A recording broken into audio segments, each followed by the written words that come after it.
के साथ दिल्ली से ही करते हैं, जहां कांग्रेस का प्रतिनिधिमंडल चुनाव आयोग पहुंचा है। चुनाव आयोग दफ्तर के बाहर कई कांग्रेसी नेता भी पहुंचे हैं।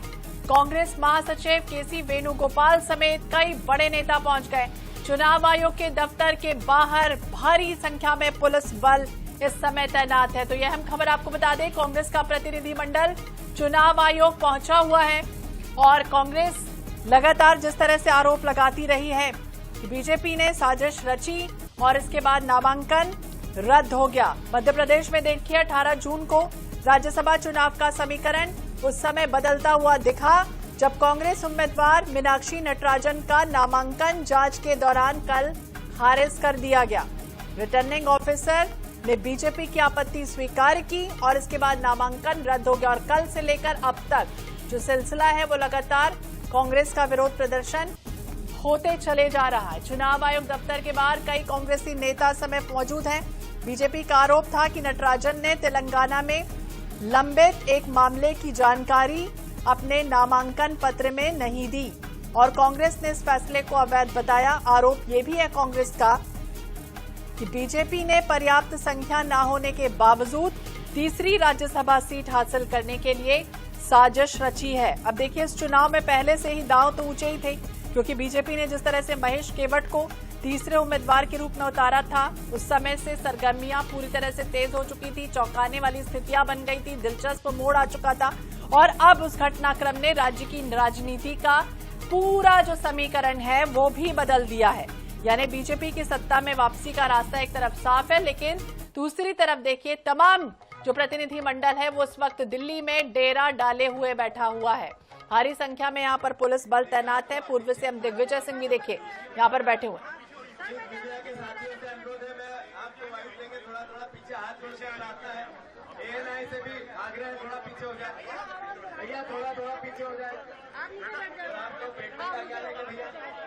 तो मध्य प्रदेश में कांग्रेस के लिए देखिए अब तक के सबसे बड़े राजनीतिक झटकों में से एक माना जा रहा है और इसी वजह से राज्यसभा चुनाव के दौरान कांग्रेस किसी भी संभावित टूट-फूट, क्रॉस वोटिंग, राजनीतिक दबाव को लेकर अतिरिक्त सतर्कता दिखा रही थी, लेकिन अब यह सतर्कता देखिए किस तरह से टूटती हुई नजर आ रही है।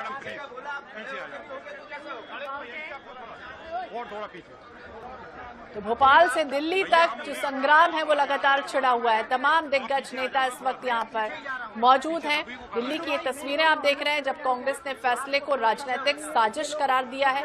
लगातार आरोप बीजेपी पर लग रहे हैं कि साजिश जो है वो हमारे साथ की गई।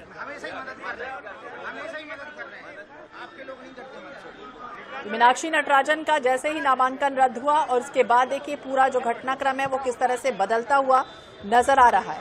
मध्य प्रदेश की सियासत में कल का दिन बेहद खास रहा, क्योंकि सुबह से विधायकों की जो बाड़ेबंदी की जा रही थी उसमें कांग्रेस जुटी हुई थी। शाम तक जिस तरह से बाड़ेबंदी की कवायद चल रही थी, विमान को वापस लौटाना पड़ा, निराशा एक तरह से हाथ लगी। तो बीजेपी अपने तीसरे कैंडिडेट महेश केवट को राज्यसभा पहुंचाने में एक तरह से कामयाब होती हुई नजर भी आ रही है। कांग्रेस की राज्यसभा प्रत्याशी मीनाक्षी नटराजन का नामांकन कल खारिज हो गया और नटराजन को राज्यसभा पहुंचाने के लिए विधायकों को जिस तरह से बेंगलुरु कल भेजा जा रहा था, लेकिन उनकी फ्लाइट रनवे से वापस बुलानी भी पड़ी और पूरा जो घटनाक्रम है वो लगातार किस तरह से एक के बाद एक बदलता चला जा रहा है। तो बीजेपी के हिस्से में 2 और कांग्रेस के हिस्से में 1 सीट आनी थी, लेकिन बीजेपी ने तीसरा उम्मीदवार जिस तरह से महेश केवट को उतारा, पासा पलटता हुआ दिखा था और अपने हिस्से की इकलौती सीट बचाने के लिए कांग्रेस ने विधायकों को सुरक्षित जगह पहुंचाने का कल बेड़ा उठाया था। तैयारियां पूरी तरह से हो चुकी थी। कर्नाटक उन्हें ले जाया जा रहा था। 12 बजे सब एयरपोर्ट पहुंचते हैं। खूब खुशी जो है वो मनाई जा रही थी, लेकिन ये खुशी देखिए शाम तक अलग ही नजारे में बदल गई जब नामांकन रद्द हो गया।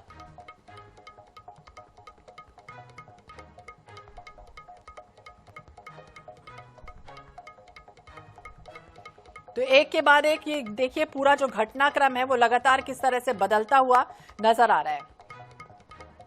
अंकुश मौर्य ज्यादा जानकारी के लिए हमारे सहयोगी हमारे साथ जुड़ गए। अंकुश, देखिए लगातार पूरा घटनाक्रम सबने देखा, क्या कुछ हो रहा है, लेकिन अभी की ताजा तरीन तस्वीरें क्या है, अपडेट क्या है? देखिए, अब ये पूरा घटनाक्रम उपवास तक पहुंच गया है। रोशनपुरा चौराहे पर कांग्रेस के नेताओं ने उपवास शुरू कर दिया है। यहाँ पर आप देख सकते हैं अब ये बाहों में काली पट्टी बांधने की तैयारी चल रही है। जीतू पटवारी जो हैं वो सबको काली पट्टी दे रहे हैं। तो तमाम विधायक उनके साथ मौजूद हैं। नेता प्रतिपक्ष शुभम सिंगार भी मौजूद हैं और आरिफ मसूद, भूल सिंह बरैया हो या राज्यसभा के सदस्य अशोक सिंह हो, जयवर्धन सिंह भी वहाँ बैठे हुए हैं। तमाम जो विधायक हैं और कांग्रेस के नेता हैं वो यहाँ पर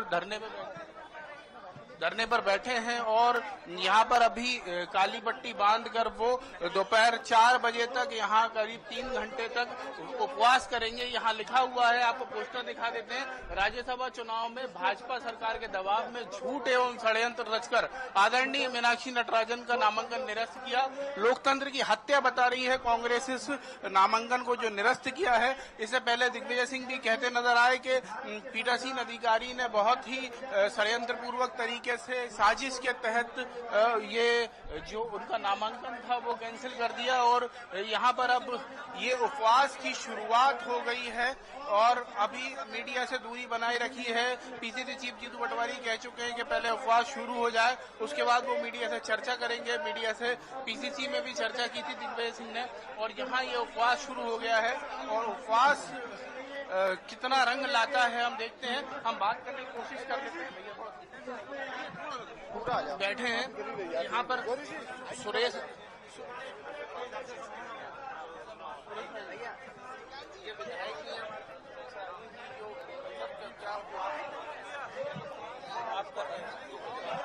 सर देखिए, लोकतंत्र की हत्या है, सीधी सीधी संविधान का अपमान है और ये सिर्फ मीनाक्षी नटराजन का मामला नहीं है, ये पूरे देश का मामला है। अगर इस तरह के केसेस को लेके अगर इस तरह की कार्रवाई करेंगे तो इनकी आधी संसद खाली हो जाएगी, आधी विधानसभा खाली हो जाएगी। अभी का मामला है, लेटेस्ट जो जानकारी हम पे आई है। अभी राजस्थान में इनके एक प्रत्याशी पे केस है, उसने केस छुपाया और कांग्रेस ने आपत्ति ली। उसके बाद वहां के रिटर्निंग ऑफिसर ने उसको कोई संज्ञान नहीं लिया, उस पर आपराधिक प्रकरण है, थाने में दर्ज है। मीनाक्षी नटराजन भी तो कोई केस ही नहीं है ना भाई, नोटिस है, प्राइवेट नोटिस का जवाब उन्होंने दिया है, तो हमारे पे केस ही नहीं है तो हम काय का उल्लेख करें उसमें। पूर्व मंत्री सचिन यादव जी भी हैं सर, उपवास करना पड़ रहा है कांग्रेस को, ऐसी क्या मजबूरी है सर? देखिए, भारतीय जनता पार्टी की जो हताशा थी, उन्होंने पूर्ण प्रयास किए कि कांग्रेस के विधायकों को तोड़फोड़ किया जाए, उनको प्रलोभन दी जाए, उनको डराया धमकाया जाए और जब वो उसमें पूर्ण रूप से विफल हो गए और कांग्रेस की जो एकजुटता थी, उस एकजुटता के आगे वो नतमस्तक हुए, तो उन्होंने पिछला दरवाजे का इस्तेमाल किया, जहां पर उन्होंने चुनाव आयोग के साथ मिलकर के जो रिटर्निंग अधिकारी है और रिटर्न अधिकारी के से साठगांठ करके नियमों के विपरीत जाकर के हमारी उम्मीदवार आदरणीय मीनाक्षी नटराजन जी का फॉर्म निरस्त करने का एक षड्यंत्र और एक साजिश किया और ये लोकतंत्र के इतिहास में एक काले दिवस के रूप में देखा जाएगा। और भारतीय जनता पार्टी की विचारधारा में ना कोई प्रजातांत्रिक मूल्यों का और ना ही कोई लोकतंत्र का कोई महत्व है। ये पूरे देश में तानाशाही स्थापित करने का प्रयास कर रही है।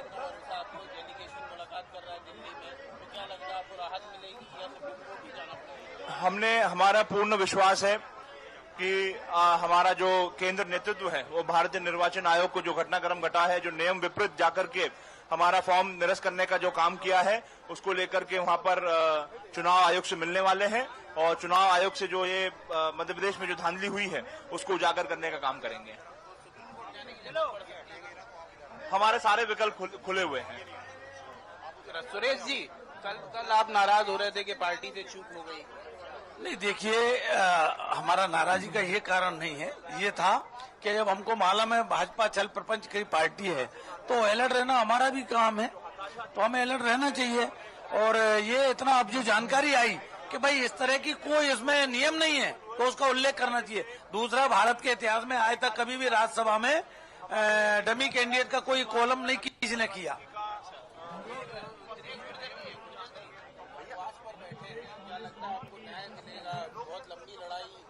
हमेशा से रही है, कल भी 5 घंटे एयरपोर्ट पे खड़े रहे आप।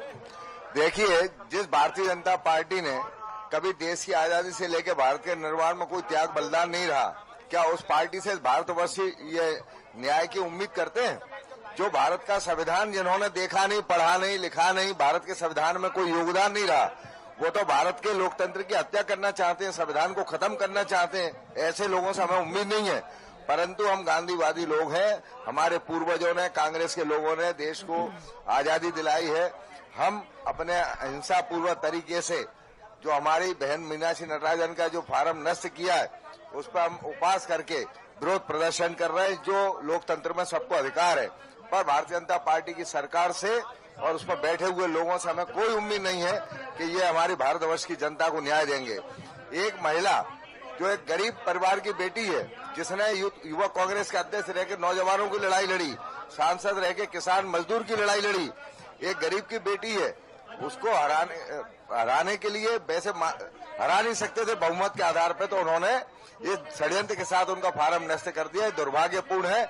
इससे हिंदुस्तान की जनता देख रही है कि एक महिला को भारत के संसद में जाने से कैसे भारतीय जनता पार्टी ने अंकुश, ये भी पूछने की कोशिश कीजिए कि क्या चुनाव आयोग के फैसले पर भरोसा नहीं रहा, राजनीतिक दबाव बनाने की कोशिश है? ये उपवास करने से होगा क्या, और शाम तक क्या ऐसे ही बैठे रहेंगे या कब तक करेंगे ऐसा उपवास?